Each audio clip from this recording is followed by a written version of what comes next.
एक भारी सुरक्षा वाले एक्सपेरिमेंट लैब में यंग लड़कों के एक ग्रुप में शामिल सारे बच्चों के मुड़े हुए सिरों के पीछे बारकोड टैटू बनाए जाते हैं और फिर उन्हें हथियार नष्ट करने, निहत्थे युद्ध करने की क्षमता ऐसी टेक्निक सिखाई जाती है ताकि वे प्रोफेशनल किलर्स बन सके, जिसके बाद उनके द्वारा दुनिया भर में खतरनाक मिशन करवाए जा सके, जिस मिशन को सरकार लीगली नहीं कर सकती या तो सरकार के वश में नहीं थी। इनकी ट्रेनिंग इतनी खतरनाक तरीके से की गई थी कि ये लड़की एक खतरनाक किलिंग मशीन में बदल गए थे।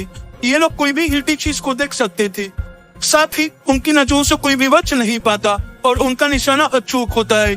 इनमें जितने बच्चों को ट्रेन किया गया था उनका कोई नाम नहीं होता, बल्कि उन्हें नाम के बदले एक न्यूमेरिकल कोड दिया जाता था, जैसे 07, 011, 023 आदि, और ये खतरनाक हिटमैन कहलाते थे।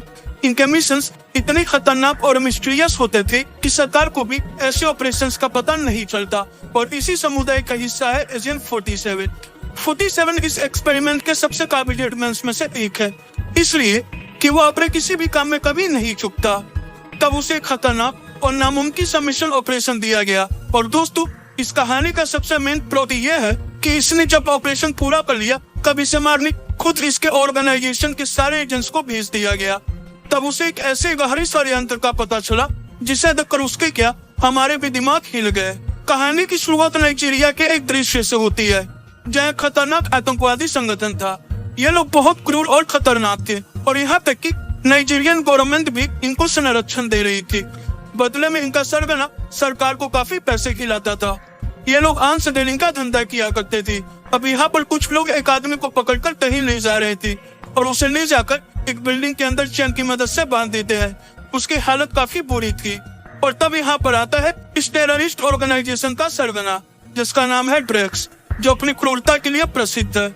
उसने नाइजीरियन प्रेसिडेंट को नाइजीरियन आर्मी के सामने ही मार डाला था, जबकि पूरी आर्मी बस देखती ही रह गई थी और किसी ने कुछ नहीं कहा। और तब से पूरी नाइजीरिया में उसका सिक्का चलने लगा।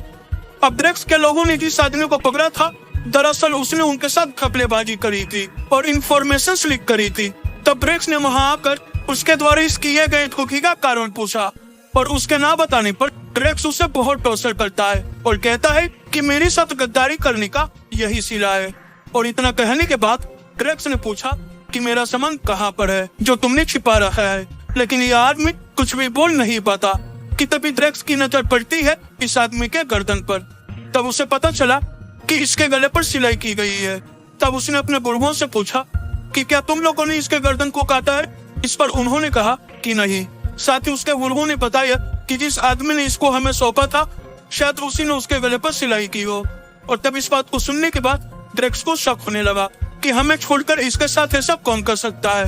पता चला कि ये काम एजेंट 47 का है और 47 ने ही उस आदमी के गले में डिटोनेटर बम लगा दिया था, क्योंकि उसे पता था कि ड्रेक्स इससे जरूर मिलेगा और तब वो आसानी से ड्रेक्स को खत्म कर देगा। दरअसल 47 को एक मिशन के तहत ड्रेक्स को मारना था और 47 ने एक रिमोट कंट्रोल की मदद से उस आदमी के गले में छिपे हुए बम को ब्लास्ट करता है, जिससे ड्रेक्स और उसके गुर्गों सहित सारे लोग मारे गए। और इसी के साथ 47 का मिशन पूरा हो गया।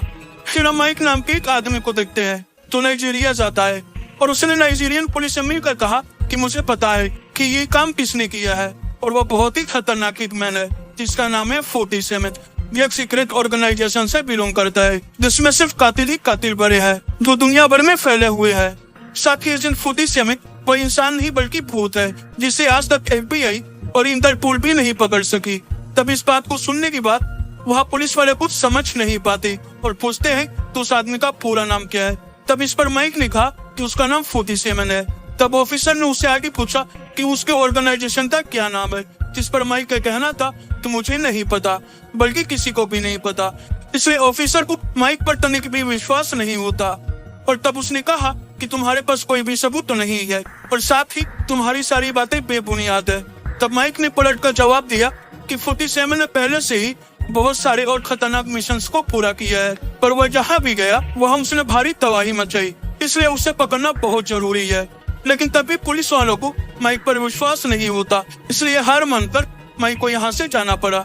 अब अगले सीन में हम रसिया को देखते हैं जहाँ 47 एक होटल में जाता है। तब उसे एक खूबसूरत लड़की अप्रोच करती है, पर वो उसे इग्नोर करके अपने कमरे की ओर चला गया और वह जैसे ही अपने कमरे के दरवाजे पर जाता है तब उसने कमरे के बाहर कुछ कांच के टुकड़े गिरा दिए। साथ ही दरवाजे पर एक बम इस प्रकार फिट कर दिया, जो भी उस दरवाजे को जबरदस्ती खोलने की कोशिश करेगा वो बम फट जाएगा। साथ ही उसने एक सेंसर भी लगा दिया ताकि उसे पता चल सके कि उसके आसपास कितने हथियार वाले लोग हैं। और उसके बाद वो अपनी बालकनी में एक रस्सी भी डालता है कि अगर उसे अचानक यहाँ से भागना हो तो वह बहुत आसानी से यहाँ से निकल सके। तब कुछ देर बाद 47 को कॉल आता है जो उसके ऑर्गेनाइजेशन से था, और तब उससे बात करती है डियाना, जो उस ऑर्गेनाइजेशन की मिशन मैनेजर थी। डियाना ने कहा कि कल तुम्हें मौजूदा रशियन प्रेसिडेंट को मारना है जिसका नाम है रॉबर्टो, और ये काम हमारे बाकी कामों से बिल्कुल अलग होगा क्योंकि हमारी ऑर्गेनाइजेशन जिसको भी खत्म करती है बहुत ही खुफिया तरीके से करती है। लेकिन इस बार हमें इस आदमी को पूरी पब्लिक में मारना है जहाँ बहुत सारे आर्मी वाले भी रहेंगे, और कुछ भी करके तुम्हें प्रेसिडेंट को मारना ही होगा। तब 47 इसके लिए एग्री हो गया। अब सुबह होती है और तब हम रशियन प्रेसिडेंट को देखते हैं तो यहाँ पर स्पीच देने के लिए आया हुआ था, और जैसे ही वह स्पीच देने के लिए स्टेज पर गया वह सीधा 47 के निशाने पर आ जाता है। तो तब 47 ने 4000 मीटर दूर से ही अपनी स्नाइपर की मदद से प्रेसिडेंट का काम तमाम कर दिया, जिससे ऑन द स्पॉट वो मारा गया, जिससे वहां पर सनसनी मच गई। इधर 47 को लगता है कि उसका मिशन पूरा हो गया, इसलिए वो एयरपोर्ट की तरफ निकल जाता है। और जब वो रशिया से निकलने ही वाला होता है कि तभी उसे डियाना का फिर से कॉल आता है। तब वो कहती है कि हमारा मिशन फेल हो चुका है क्योंकि जिस आदमी को तुमने मारा है वो प्रेसिडेंट नहीं बल्कि उनका डुप्लीकेट है। प्रेसिडेंट अभी भी जिंदा है, और जब तुमने प्रेसिडेंट के ऊपर गोली चलाई तब तुम्हें एक लड़की ने देख लिया था जो प्रेसिडेंट के रखेल थी, उसका नाम है शीना। तब डियाना 47 को शीना की पूरी डिटेल्स भेजती है, साथ ही शीना की लोकेशन भी। और तब 47 निकल गया शीना को खत्म करने के लिए। फिर लोकेशन पर पहुंचकर जैसे ही वो शीना को देखता है तब उसे पता चला कि शीना ने पहले उसे कभी नहीं देखा, क्योंकि 47 उसके भाव पर चेहरे को पढ़ लिया जैसा कि उसे ट्रेनिंग मिली थी। 47 ने अपने सेंसेस का यूज किया और पाया कि शीना ने उसे कभी नहीं देखा, इसलिए 47 यहाँ डाउट में आ जाता है और इसलिए वो शीना को नहीं मारता। तभी अब गोली चलती है और 47 के सामने वाला आदमी मर जाता है, और तब 47 को पता चलता है कि निशाने पर वो था, बल्कि वो आदमी नहीं, बस वो आदमी उसके बीच में आ गया था और उसे मारने की कोशिश की जा रही है, और उसके ऑर्गेनाइजेशन के एजेंट्स उसे मारने उसके पीछे पड़े हैं। और तब बड़ी ही चालाकी के साथ 47 वहां से गायब हो गया। अगली सीन में हम माइक को देखते हैं। तब उसे पता चला कि रशियन प्रेसिडेंट को मार दिया गया है और उसे 47 पर ही शक था। साथ ही उसे यह भी इंफॉर्मेशन मिलती है कि 47 अभी रशिया में ही है। फिर हम 47 को देखते हैं तो डियाना से बात कर रहा था। तब उसने कहा कि मुझे लगता है कि शीना ने मुझे पहले कभी नहीं देखा, इसलिए मुझे लगता है उसे मारने की कोई जरूरत नहीं है। साथ ही वह यह भी कहता है कि मैंने खुद प्रेसिडेंट के सिर पर वार किया था, इसलिए उसका बचना मुश्किल नहीं नामुमकिन है। इस पर डायना उसे एक वीडियो क्लिप भेजती है जिसमें प्रेसिडेंट रॉबर्टो कहीं और भाषण दे रहा था। तब इस क्लिप को देखने के बाद 47 सोच में पड़ जाता है कि ऐसा कैसे हो सकता है कि रॉबर्ट जिंदा है। और तब उसने डियाना से पूछा कि मुझे अभी के अभी बताओ कि प्रेसिडेंट को मारने की सुपारी किसने दी थी। तब डियाना ने उसे जवाब देना बंद कर दिया। इस पर गुस्सा होकर 47 ने कहा कि मैं तुम्हारे भी पीछे आऊंगा और अगर जरूरत पड़ी तो तुम्हें भी मार दूंगा, क्योंकि मुझे कैसे भी करके सच्चाई जाननी है, क्योंकि ऑर्गेनाइजेशन के लोग ही मुझे मारने मेरे पीछे पड़े हैं। अब यह सुनकर डियाना ने कॉल कट कर दिया। फिर हम माइक को देखते हैं जो रशिया पहुंच चुका था। तब यहाँ पर उसकी मुलाकात होती है यूरी नाम के रशियन इंटेलिजेंस ऑफिसर से। फिर माइक ने उसे 47 के बारे में सारी बातें बताई कि वो कितना खतरनाक है और उसे पकड़ना बहुत मुश्किल है। इस पर यूरी का कहना था कि हमें उसके बारे में सारी बातें पता है और इसलिए मैंने एक मिलिट्री फोर्स भेजी है उसे मारने के लिए, क्योंकि किसी तरह उसे 47 की लोकेशन मिल गई थी और उसे 47 की लोकेशन खुद उसको ऑर्गेनाइजेशन वाले ने दी थी। लेकिन माइक ने उसे समझाया कि ऐसी गलती भूल से भी मत करना, क्योंकि वह एक हाईली ट्रेंड एजेंट है, वो सबको मार ही रहेगा। लेकिन मैं जानता हूँ कि उसे कैसे पकड़ना है। लेकिन यहाँ पर यूरी माइक की एक भी नहीं सुनता और मिलिट्री फोर्स की एक टुकड़ी होटल में जा चुकी थी कि तभी 47 को एक कॉल आता है और वह जैसे ही कॉल उठाता है उसे डायना की आवाज सुनाई पड़ती है। तब वो कहती है कि जो बात मैं तुम्हें अभी बताने वाली हूँ वो मैं तुम्हें ऑफिशियल तौर पर नहीं बता सकती थी, इसलिए मैंने तुम्हारे फोन पर कॉल किया है और इसलिए शायद अब मैं मारी भी जाऊंगी। डियाना ने आगे बताया कि प्रेसिडेंट रॉबर्टो को मारने की सुपारी खुद रॉबर्टो ने ही दी थी। साथ ही उसने ये भी कहा कि तुम्हें यहाँ पर मारने के लिए कुछ लोग आने वाले हैं, इसलिए जितनी जल्दी हो सके यहाँ से निकल जाओ। अब ये सुनकर 47 बहुत ही कंफ्यूज था कि आखिर रॉबर्टो खुद ही अपनी सुपारी क्यों देगा। कि इसी बीच मिलिट्री दरवाजे पर पहुंच चुकी थी और जैसे ही 47 को ये बात पता चली वो सीधे बालकनी की तरफ भागता है और तभी यहाँ दरवाजे पर एक खतरनाक ब्लास्ट होता है जिसमें सारे मिलिट्री वाले मारे गए और तब तक रस्सी की मदद से 47 नीचे उतर चुका था और तब एक बार फिर से उसका सामना होता है मिलिट्री वालों से। तब उसने एक एक करके सबको खत्म कर दिया, लेकिन वो बिल्डिंग पूरी तरह से मिलिट्री से घिर चुकी थी, इसलिए उसे मारने बहुत सारे मिलिट्री ऑफिसर्स आते हैं। लेकिन 47 यहाँ पर अपना कमाल दिखाता है कि वो कितना खतरनाक है और देखते ही देखते यहाँ पर वो लाशें बिछा देता है और लिफ्ट में भी मौजूद सारे सोल्जर्स को गोलियों से भूनकर यहाँ से निकल गया। फिर यहाँ पर माइक आता है, उसे सारी चीजें पहले से ही पता थी कि जो भी 47 के पास आएगा उसका यही हाल होगा। फिर वो पहुंचता है 47 के कमरे में, जहाँ पर उसने देखा कि 47 के पास कितनी खतरनाक हथियार है और तब उसने 47 की कुछ चीजों को अपने पास रख लिया कि तभी वहाँ यूरी भी पहुंच गया और कहा कि यहाँ अब इंटरपोल का कोई भी काम नहीं है, मैं इस केस को अपने तरीके से हैंडल कर लूंगा, इसलिए तुम्हें यहाँ से चले जाना चाहिए। इस पर माइक ने कहा कि वो इस केस को बिना सुलझाए यहाँ से हिलेगा भी नहीं। अगले सीन में हम 47 को देखते हैं जो पहुंचता है शीना के होटल और उसका दरवाजा नॉक करता है, जिस पर शीना ने उसे पूछा कि तुम कौन हो। तब उसने अपना बिना चेहरा दिखाई बोला कि वो डिलीवरी वाला है और रॉबर्टो ने उसके लिए फूल भेजा है। तब ये सुनते ही शीना ने दरवाजा खोल दिया। तब अंदर जाते ही उसने शीना को गन पॉइंट पर ले लिया और उसे धमकी देते हुए बाहर लाया और कोऑपरेट करने को कहा, नहीं तो वो उसे भी मार देगा। फिर वो उसे लेकर एक खुफिया जगह पर जाता है।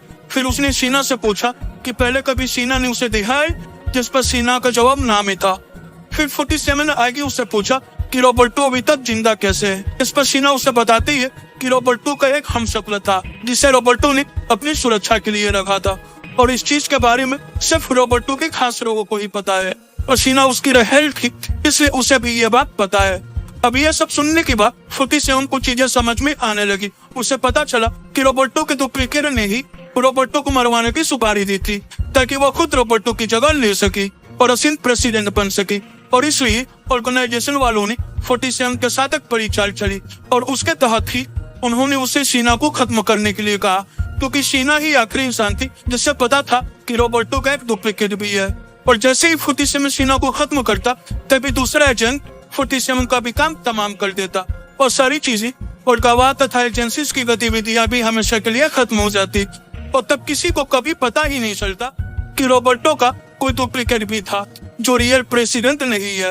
और 47 को सारी चीजें समझ में आ चुकी थी।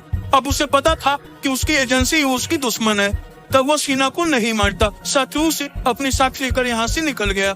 अब यहाँ से निकलने के लिए जैसे ही वो दोनों रेलवे स्टेशन पहुंचे कि यहाँ पर माइक भी अपने कई सारे इंटरपोल एजेंट्स के साथ उसे पकड़ने पहुंच चुका था, क्योंकि उसे 47 के सारे मूव्स का अंदेशा पहले से ही होता था। साथ ही 47 ऑर्गेनाइजेशन से भी कई सारे दूसरे एजेंट्स भी उसे मारने आए थे, पर 47 ने भी कोई कच्ची गोलियां नहीं खेली थी, उसे सबके बारे में पता चल गया था। तब उसने शीना को दूसरे प्लेटफॉर्म पर जाकर उसका इंतजार करने को कहता है। साथ ही उसने ये भी कहा कि अगर तुमने भागने की कोशिश करी तो मैं तुम्हें पता से बतून कर मार दूंगा। अब लड़का शीना वहां से निकल गई। फिर 47 ने स्टेशन पर मौजूद एक ऑफिसर को मारकर उसका यूनिफॉर्म पहन लिया, लेकिन उसको ऑर्गेनाइजेशन के ही एक दूसरे एजेंट ने उसे पहचान लिया। तब उसने 47 का पीछा करना शुरू कर दिया, पर 47 पहले से ही इन चीजों के लिए तैयार था, इसलिए वो उस एजेंट को चकमा देकर पकड़ लेता है और उसे मार मार कर अधमरा कर देता है। लेकिन वहाँ पर शीना पहले से ही छुपी हुई थी, इसलिए 47 उस एजेंट को नहीं मारता और उसकी जान बख्श देता है। फिर वह आगे जाता है जहाँ पर उसके ही ऑर्गेनाइजेशन से उसे 3 और एजेंट्स मिलते हैं और उन्होंने उस पर गन पॉइंट कर दिया। तब एक ही ऑर्गेनाइजेशन के एजेंट्स होने के कारण 47 ने कहा कि अगर हमें मरना ही है तो क्यों ना हम सम्मान की लड़ाई लड़े और मरे। तब सभी लोग इस चीज के लिए राजी हो गए और बंदूकें छोड़कर चाकू की मदद से एक ब्रूटल फाइट करने लगी। अब 3 लोग मिलकर 47 पर हमला कर रहे थे, लेकिन 47 सभी पर भारी पड़ता है क्योंकि वो एक अलग ही दर्जे का हिटमैन था। देखते ही देखते उसने सबको वहीं पर ढेर कर दिया, पर इंटरपोल वाले अभी उसके पीछे लगे हुए थे। अभी सबके बाद वो शीना के पास आया। शीना को पता लग चुका था कि 47 कितना खतरनाक है कि तभी वहां पर एक इंटरपोल एजेंट भी आ गया।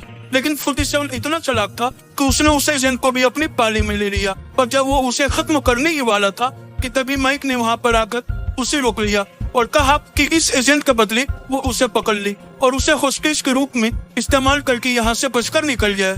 पर 47 ने उसके कंधे के आसपास शूट कर दिया जिससे वो मरे नहीं बल्कि घायल हो जाए। साथ ही 47 ने उस एजेंट को भी छोड़ दिया, पर वो फिर से माइक को मारने गया। पर शीना ने कहा कि वो माइक को छोड़ दे, तब ना चाहते हुए भी उसने माइक की जान बख्श दी। इसलिए माइक भी 47 के प्रति थोड़ा पोलाइट हो गया था। फिर दोनों यहाँ से निकल गए।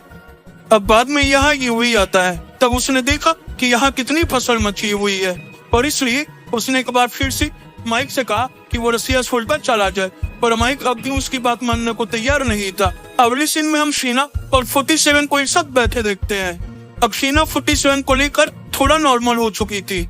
उसने 47 से कहा कि अब मैं तुम्हारे किसी भी काम नहीं आ सकती। जितना मुझे रॉबर्टो के बारे में पता था उतना तुम्हें बता दिया, पर अब मुझे कुछ भी फर्क नहीं पड़ता कि तुम मुझे मार दोगे या छोड़ दोगे, क्योंकि मेरी जिंदगी पहले भी बदतर थी और आज भी है। फिर वो 47 को अपनी कहानी सुनाने लगी। तब उसने अपने वैश्या बनने की कहानी बताई कि उसे कैसे जबरदस्ती वैश्या बना दिया गया और इस चीज से तंग आकर जब उसने भागने की कोशिश की या फिर कोई गलती कर जाती तो रॉबर्टो अपने खास लोगों के सामने उसे नंगा करके बहुत मारता और खूब टॉर्चर करता और उसे धमकी भी देता कि अगर आगे से उसने ऐसा किया तो वो उसके फैमिली वालों को मरवा देगा। अब इन सारी बातों को सुनने के बाद 47 ने कहा कि तुम शांत हो जाओ, मैं तुम्हें कुछ नहीं करूंगा। फिर वे लोग वहां से निकल जाते हैं। तब रास्ते में शीना ने फ्लर्ट करते हुए 47 से पूछा कि क्या तुम्हारी कोई गर्लफ्रेंड है और उसे कैसी लड़कियां पसंद है। पर 47 भी एक सख्त लौंडा था। उसने कहा कि उसे लड़कियां पसंद ही नहीं है। अब आगे हम देखते हैं यूरी बात करता है रॉबर्टो से। पता चला कि वह रॉबर्टो से मिला हुआ है।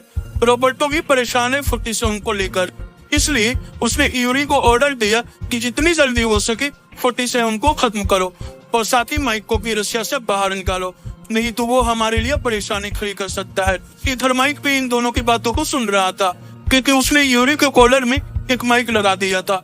वो उनकी कन्वर्सेशन को सुन ही रहा था कि तभी अचानक वहाँ यूरी के लोग आ जाते हैं और उसे कहते हैं कि तुम यहाँ पर क्या कर रहे हो। इस पर माइक ने कहा कि उसे यूरी से मिलकर कुछ डिस्कस करना है, लेकिन यूरी के लोग उससे कहते हैं कि तुम यूरी से नहीं मिल सकते, इसलिए अभी यहाँ से जल्दी निकल लो। अगले सीन में हम शीना को देखते हैं जिसे 47 ने उसे एक सीआईडी एजेंट के पास भेजा हुआ है जिसका नाम है स्मिथ। साथ ही 47 ने भी उस पर नजर रखा हुआ है। उन्होंने स्मिथ को यहाँ इसलिए बुलाया है कि ताकि वो जॉन के बारे में पता कर सके। 47 को पता है कि सीआईए वाले जॉन के भाई के पीछे पड़े हैं। हम आपको बताते चले कि जॉन ही रॉबर्टो का डुप्लीकेट था और जॉन के भाई का नाम है पीटर, जो इंटरनेशनल माफिया है, जो आर्म्स डीलिंग के बहुत बड़े धंधे में लिप्त है। इसलिए 47 ने स्मिथ को शीना के जरिए एक ऑफर दिया कि वो पीटर को मार देगा, जिसके बदले स्मिथ को उसकी मदद करनी होगी। इस पर स्मिथ तैयार हो गया। तब स्मिथ ने उसे पीटर की एक इंफॉर्मेशन देते हुए कहा कि पीटर कुछ दिनों के बाद एक आर्म्स डीलर से मिलने वाला है जिसका नाम है प्राइस, और पीटर ने कभी भी प्राइस को नहीं देखा है, इसलिए तुम प्राइस बनकर उससे मिल सकते हो, जिसके लिए 47 राजी हो गया। इधर हम माइक को देखते हैं। उसके आदमी ने उसे बताया कि रॉबर्टो का कोई डुप्लीकेट था जो मारा गया, असली रॉबर्टो अभी भी जिंदा है। अब माइक को भी सारी चीजें समझ आ गई थी। अगली सीन में 47 एक रेस्टोरेंट में था और उसके साथ शीना भी थी। यहाँ पर प्राइस भी आया हुआ था। तब 47 ने प्राइस के ड्रिंक में वेटर को गुमराह करके नशीली मेडिसिन डाल दी और वेट करता है प्राइस के वॉशरूम जाने का। अब जैसे ही प्राइस वॉशरूम में गया, पीछे से 47 भी गया, लेकिन दरवाजे पर उसकी गार्ड्स उसकी तलाशी लेते हैं और कुछ न मिलने पर उसे अंदर भेज देते हैं। अंदर जाकर 47 कमोड से एक गन निकालता है जिसे उसने पहले ही वहाँ पर छुपा रखा था। अब लेने के बाद उसने प्राइस को ऊपर का रास्ता दिखाया, साथ ही उसके आदमियों को भी जन्नत के रास्ते पर भेज दिया। अब अगले दिन वो पहुंचता है पीटर के अड्डे पर जहां उसकी चेकिंग होती है, जिसके बाद वो फाइनली पीटर से मिलता है। पर पीटर ने सच में उसे नहीं पहचाना। उसे लगा कि ये प्राइस है, पर पीटर के एक आदमी ने उसे बताया कि ये प्राइस नहीं है। अब ये जानकर पीटर अपने सभी आदमियों को उसे मार देने कहता है, पर 47 ने यहाँ अपना रौद्र रूप दिखाते हुए कुछ ही पल के भीतर ही उसके सारे लोगों को गोलियों से भून दिया और अंततः उसने पीटर को भी खत्म कर दिया। और शीना को लेकर इस शहर से निकल गया। तब हमें पता चला कि 47 ने पीटर को क्यों मारा। 47 के अनुसार जब जॉन को पता चलेगा कि उसका भाई मारा जा चुका है, तब वो बिलबिलाते हुए अपने बिल से बाहर निकलेगा और तब वो उसका भी काम तमाम कर देगा। यहाँ शीना को 47 के साथ बहुत अच्छा लगने लगा था। वो उसे अंदर ही अंदर प्यार करने लगी थी। वो 47 से फ्लर्ट भी करती है और उसकी ये हरकतें 47 को भी पसंद आ रही थी। लेकिन अपनी प्रोफेसर और सब तलंदा होने का ख्याल करके वो ना चाहते हुए भी शीना से फ्लर्ट नहीं करने को बोलता है। तब शीना ने कहा कि अगर वो जिंदा रही तो उसके बहुत सारे सपने हैं, जिसमें उसका एक घर होगा, उसे प्रोटेक्ट करने वाला एक पति भी होगा और साथ में उसके बच्चे भी होंगे। जिस पर 47 ने कहा कि उसका ये सपना जरूर पूरा होगा। अगले सीन में हम माइक को देखते हैं, जिसे 47 के बरामद चीजों में से उसे गोल्डन क्रॉस मिलता है, जो कि एक तरह की चाबी थी, पर उसे समझ नहीं आता कि आखिर उस चाबी का क्या मतलब है। फिर हम तभी 47 और शीना को एक ट्रेन में सफर करते हुए देखते हैं। जहाँ स्टेशन आते ही 47 ने शीना से कहा कि हमें अलग होना पड़ेगा, क्योंकि अब उसे रॉबर्टो के डुप्लीकेट जॉन को मारने जाना है। दोस्तों, हमें पता चला कि 47 ने जिसे मारा था वही असली रॉबर्टो था। यह जॉन है जो उसका डुप्लीकेट है, जिसने रॉबर्टो के सारे आदमियों को खरीद लिया था। शीना उसके जाने की बात सुनकर रोने लगती है, क्योंकि उसे 47 से प्यार हो गया था। इसलिए शीना ने पूछा कि वह बाद में उसे कैसे ढूंढेगी, जिस पर 47 का कहना था कि वो खुद ही उसे ढूंढ लेगा। इसके बाद वो वहाँ से चला गया। अब यूरी रॉबर्ट के डुप्लीकेट जॉन से मिलता है, जहाँ जॉन उस पे काफी गुस्सा था, क्योंकि उसने अभी तक 47 को नहीं मार पाया। पर यूरी का कहना था कि मैं जल्दी ही उसे ढूंढकर मार दूंगा। दूसरी तरफ हम माइक को देखते हैं, जिसे उसके सीनियर ने बताया कि उसे इसी वक्त इन्वेस्टिगेशन को बंद करना होगा, क्योंकि ऊपर से ये ऑर्डर है, क्योंकि सबको लगता है कि 47 कोई है ही नहीं, उसका कोई वजूद ही नहीं है। साथ ही माइक को यह भी पता चला कि पीटर भी मारा जा चुका है, जो रशिया के सबसे अमीर लोगों में से एक था, और इसलिए उसके फ्यूनरल पर खुद रॉबर्टो आने वाला है। अब यहाँ पर माइक को पूरी बात समझ में आ जाती है कि 47 ने पीटर को क्यों मारा, क्योंकि पीटर ही रॉबर्टो के डुप्लीकेट जॉन का भाई है और अपने भाई के मरने के बाद ही वो अपने बिल से बाहर आएगा, पर तब 47 उसे मार देगा। अब ये सब जानकर माइक भी रशिया जाने की तैयारी में लग गया। अब हम यूरी को देखते हैं, जो अपने ऑफिस में होता है कि तभी 47 ने उस पर हमला करके उसे बंदी बना लिया और एक खुफिया जगह पर ले जाकर उसे बंद करके एक टब में मेटल की नुकीली तारों की मदद से बांध देता है, ताकि अगर वो हिले भी तो उसे बहुत दर्द हो और वो भाग ना पाए।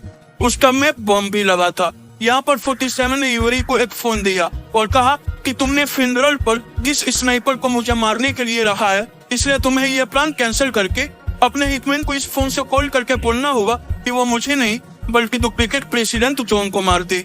और अगर तुमने ऐसा नहीं किया तो फ्यूनरल स्पीच शुरू होने के 2 मिनट के अंदर ही यह बम फट जाएगा और तुम मारे जाओगे। अब इतना कहकर 47 वहाँ से चला गया। अब हम जॉन को देखते हैं, जो कि एक डुप्लीकेट प्रेसिडेंट है। अब यहाँ पर माइक भी पहुंच चुका था। अब जॉन स्पीच देना शुरू करता है। तब यूरी ने अपने स्नाइपर से कहा कि यह प्लान कैंसिल हो गया है और इसलिए तुम जॉन को शूट कर दो। इस पर स्नाइपर ने कहा कि वो अभी बुलेट प्रूफ क्लास के अंदर है, लेकिन यूरी ने कहा कि उसे कोई फर्क नहीं पड़ता, तुम गोली चला दो। तब स्नाइपर ने जॉन पर गोलियां चला दी, लेकिन बुलेट प्रूफ क्लास होने की वजह से उसे कुछ नहीं हुआ। और यहाँ सबको पता लग गया कि उस पर हमला हुआ है, इसलिए यहाँ हर जगह अफरा तफरी का माहौल बन जाता है। तब जॉन के वॉरियर्स उसे लेकर वहाँ से खुफिया कमरे में जाने लगी। इधर दूसरी तरफ यूरी भी मारा गया, क्योंकि उसकी सब कुछ करने के बाद भी उस टब का बम फट गया। अब इधर सारे गार्ड्स जॉन को लेकर जा ही रहे थे कि तभी हमें पता चला कि उन्हीं गार्ड्स में से एक गार्ड 47 है। और तब 47 ने जॉन के सारे गार्ड्स को मार दिया। अब बंदूक की आवाज से सबको पता लग चुका था तो प्रेसिडेंट मारे गए। और तब उस कमरे की तरफ सारे गार्ड्स जाने लगे। फिर वहाँ एक आर्मी का हेलीकॉप्टर आता है, जिसने 47 को शूट करना शुरू कर दिया, लेकिन इतनी ब्रूटल फायरिंग के बाद भी 47 जिंदा बच गया। फिर यहाँ पर माइक आता है और उसी चाबी की मदद से उस कमरे को खोलता है। पर माइक को भी यह बात समझ नहीं आती कि 47 ने इतनी आसानी से सरेंडर क्यों कर दिया। फिर वे लोग उसे एक गाड़ी में लेकर जाने लगे, लेकिन कुछ देर बाद ही उस गाड़ी को बहुत सारी गाड़ियां आकर घेर लेती है। तब उन गाड़ियों में से स्मिथ बाहर आता है, जो यहाँ पुलिस सीआईए फोर्स के साथ आया हुआ था। फिर माइक और उसके लोग गाड़ी से बाहर आते हैं और स्मिथ से बातें करते हैं। और जब माइक वापस अपनी कार में गया तो उसे पता चला कि 47 यहाँ से भाग चुका है। और 47 ने इसी बात की डील करी थी स्मिथ के साथ। अब स्मिथ भी अपने लोगों के साथ यहाँ से निकल गया। तब माइक को समझ आता है कि 47 CIA के भी साथ मिला हुआ था। अब अगले सीन में हम शीना को देखते हैं। उसे अभी अभी एक पार्सल मिला था और जैसे ही उसने इस पार्सल को खोला तो उसे पता चला कि उसके नाम पर एक काफी खूबसूरत घर खरीदा गया है, जो उसका ड्रीम हाउस था। ये देखकर वह समझ गई कि ये काम 47 का है। ये देखकर शीना बहुत खुश थी कि तभी हम 47 को देखते हैं, तो शीना पर नजर रखे हुए था। उसने अभी अभी अपने ऑर्गेनाइजेशन के एक हिटमैन को मारा है, तो शीना को मारने आया था। तब उसे लगता है कि ऑर्गेनाइजेशन उसका पीछा नहीं छोड़ेगी, इसलिए 47 तैयार है शीना की सुरक्षा करने और हिटमैन्स को मारने के लिए, जो आगे उसे और शीना को मारने आने वाले थे। और इसी के साथ यह मूवी यहीं पर खत्म होती है। तो दोस्तों, अगर आपको हमारी यह कहानी पसंद आई हो तो हमारे इस चैनल को लाइक और सब्सक्राइब जरूर करें, क्योंकि हमें आपके सपोर्ट की बहुत ज्यादा जरूरत है। तो मिलते हैं हम आपसे अपनी नेक्स्ट वीडियो में। तब तक के लिए टाटा और बाय बाय।